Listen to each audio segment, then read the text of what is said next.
Hi, hello. Interested in why I believe Benedict Bridgerton deserves a swift kick to some tender nether regions? Stick around to find out. In the meantime, go ahead and like, subscribe, chat with me below as we dig into this. We're going to be discussing today An Offer from a Gentleman by Julia Quinn, which is, of course, Benedict's book in the Bridgerton series. I debated whether I was going to continue talking about the Bridgertons outside of the show, but I'm rereading the Bridgerton books for my book club, my romance book club, which is exciting because it's the first time we're doing a full series so that the romance book club, which again has all different levels of romance reader in it, can discuss how series work within romance. However, I'm rereading these books, many of which I haven't read since I was a teenager, and I am having feelings about them. So I really wanted to discuss Benedict and Sophie's book, An Offer from a Gentleman. That being said, this is going to be book specific. I'm sure I will discuss this book in context of the show more around season 2, after we get a season 2, because I do think that there are going to be changes made in some ways. So this is going to be book specific for now. This is book Benedict. We're mad at book Benedict right now. That could translate. I could also be mad at show Benedict at some point, and I think that the crux of it may still be there in some way because it's the main conflict of the book, but we'll see. We'll hold our judgment on show Benedict for now. Now, why am I so mad? So the book I remembered as the Cinderella book, which is still what it is, right? We start with Sophie, we get that kind of Cinderella backstory. We see her meeting Benedict at a ball held by Violet basically right away. So the Cinderella bit is kind of the inciting incident, rising action of the book. It's almost the given circumstances. We see them kind of have this insta-love moment where they both have an immediate attraction, and we see Benedict fall for Sophie, who he doesn't know is Sophie, very quickly and hold on to this crush, this dream he's built of her, which in and of itself is kind of interesting because it is that, like I said, insta-love moment. Some of it, is that he doesn't know Sophie. Sophie's an unknown quantity. We talk a little bit in this book about how we're meeting the same 100 people at parties over and over. And so we're starting to feel that already in the course of the book. So that unknown is for sure at play. And she immediately sets herself apart for him because the book establishes immediately that he is kind of considered just number 2. He is a Bridgerton. Everyone can recognize the Bridgertons. And he doesn't really have an identity outside of being a Bridgerton and being the second Bridgerton. He's called a number 2 by a lady at a party. And this is one thing where I'll mention the show that I think the show did really well. We saw a lot of discussion after the show about the casting of the brothers and how they all look the same, but one, they're family, so I thought that did really well, and that was kind of purposeful, right? Especially when we start getting to Benedict and Colin's books. Colin is going to have some stuff to talk about too, but establishing their identity outside of their family is tricky. And here Benedict was, I don't know, it set him up as the artist, as the show is mirroring, and I think forwarding a little quicker. But that was his big thing, right? He's the artist. But the book doesn't really play with that as much. We talk about the sketchbooks, and Sophie uses it to defend Benedict with the family at one point, but whatever. So anyway, so they have this flirtation at the party. Sophie runs away. She ends up getting kicked out of her house because of her evil stepmother. Also, we do have an evil stepmother in this book, so I am glad that Kate's book came first. So we got that flip of expectation in Anthony and Kate's book, and then here we get the kind of quintessential trope of the evil stepmother. And that makes sense because it's a Cinderella rooted story. So Benedict ends up coming across Sophie again years later when he is at a house party and he's trying to leave because he's over it. He's like, this is not what I want to be around. It's a bunch of drunken shenanigans and it's not good people. And he comes across the son of the house basically accosting Sophie. Not basically, there's no basically about it. So here we're going to put in some content indicators for essay. And this also shows the age of the series. I'm not going to get into it too much, but that is a major factor in what's going on. And Benedict basically rescues her from this situation that was not going to end well for her and takes her away. And they end up at his cottage because it is pouring and then he gets sick. The sick part is what saves us from the trope of it's raining. So, oh no, we have to share a bed, or oh no, sexy times are gonna happen because we're in this space together now because the housekeeper was gone. So he gets sick, recuperating. They languish at this house because she, is kind of helping take care of him. She's in this kind of in between in what she's going to do next. And Benedict has also thrown out the idea of taking her to work in his mother's household.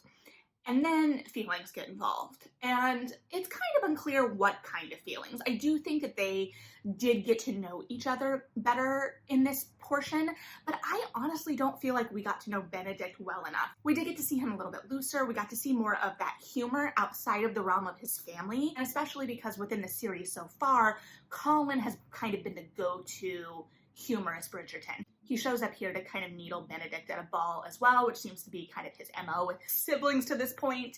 And so we do get to see Benedict on his own a bit, but we don't really get to see him sparkle too much by himself. And I think this is also like the kind of hero this is.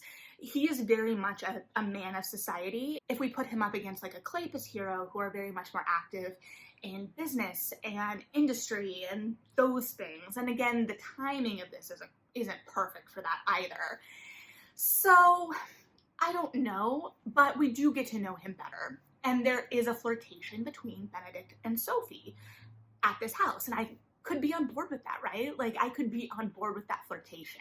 And then Benedict messes it all up. We're gonna go less harsh there than I kind of want to go. And his offer, the titular offer, is for Sophie to be his mistress, which, to be fair, makes sense within society at the time. And I talked, when I was reading the first of the Wallflowers books, how I liked that it explored that reality of Annabelle, like facing the reality of having to become a mistress if she doesn't secure a match this season. And Sophie is a lady's maid, so it wouldn't be a respectable match in and of itself. However, it's obviously going to be more complicated than that for plot reasons, if nothing else, right? So Sophie is also the bastard daughter of a peer.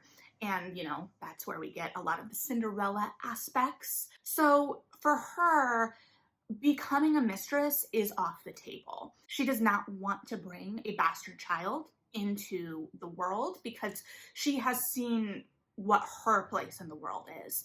And she feels very left by her father. She was labeled a ward while he was alive, and then after he died, he did leave her a dowry, but because of her evil stepmother, she doesn't know that, and she has been treated as a maid. So she just doesn't want that, and she tells Benedict that. And so sure, okay, he asked.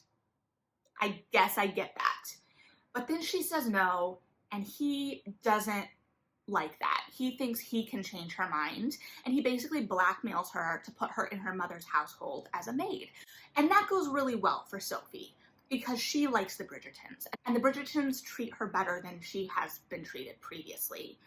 But it's real gross the way Benedict behaves with Sophie, to me. He is basically always trying to coerce her into being his mistress. He basically punishes her in a way for not wanting to be his mistress. And he speaks down to her a lot about her life experience, basically poo-pooing her explanation of why she doesn't want this, which she doesn't even owe him, remember? And like, romance characters can mess up. They don't have to behave perfectly all the time because they're not going to, and that's where a lot of our third act conflicts come from. But this is a really consistent pattern of behavior. And then it is contrasted with the normal Bridgerton banter, which still shines and is lovely. So it kind of masks a lot of this because I am still emotionally invested. I really care about Sophie as a character. And that conflict is really strong between the two. But as he keeps pushing, I'm like, okay, she says she loves him on the page, but why? Why does she love this guy that's being a total heel to her? And I just don't get it. And he does have a moment of realization.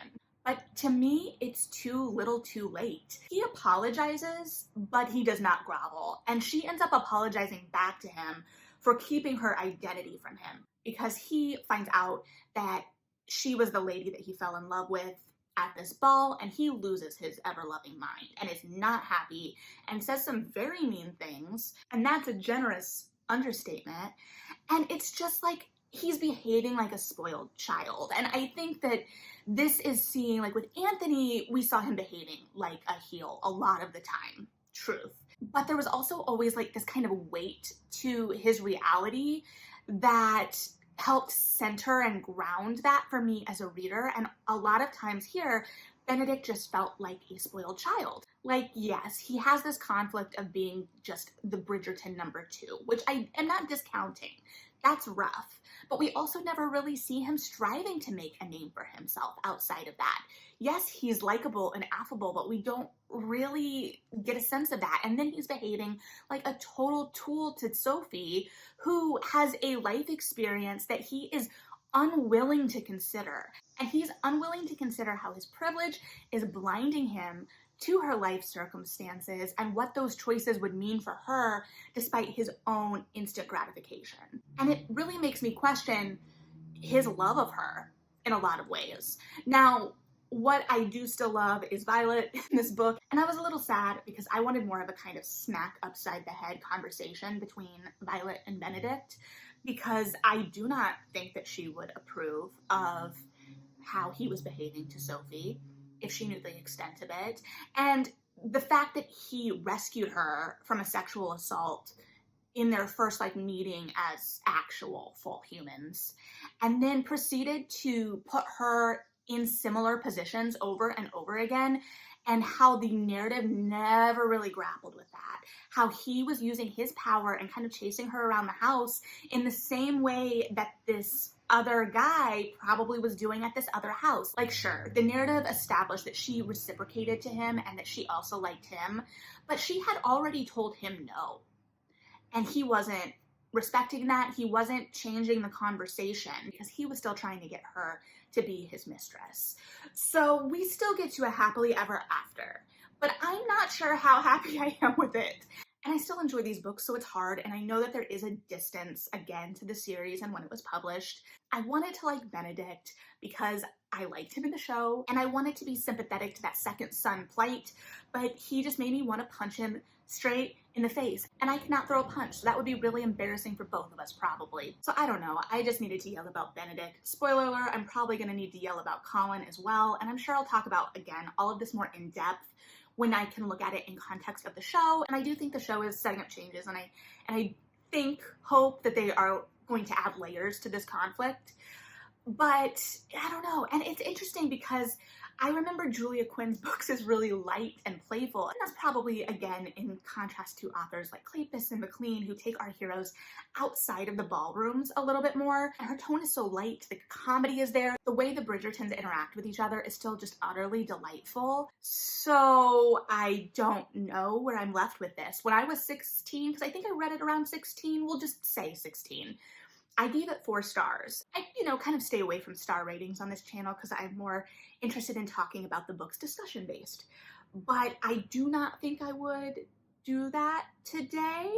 And again, I think the writing quality is there, and I do think it's a product of its time in many ways, but I don't know. I was rooting for Sophie. I was 100% rooting for Sophie to slap Benedict in the face. To be fair, she does throw things at him multiple times. Like, she does talk back to him, she does match him, but I was just like, what the heck, dude?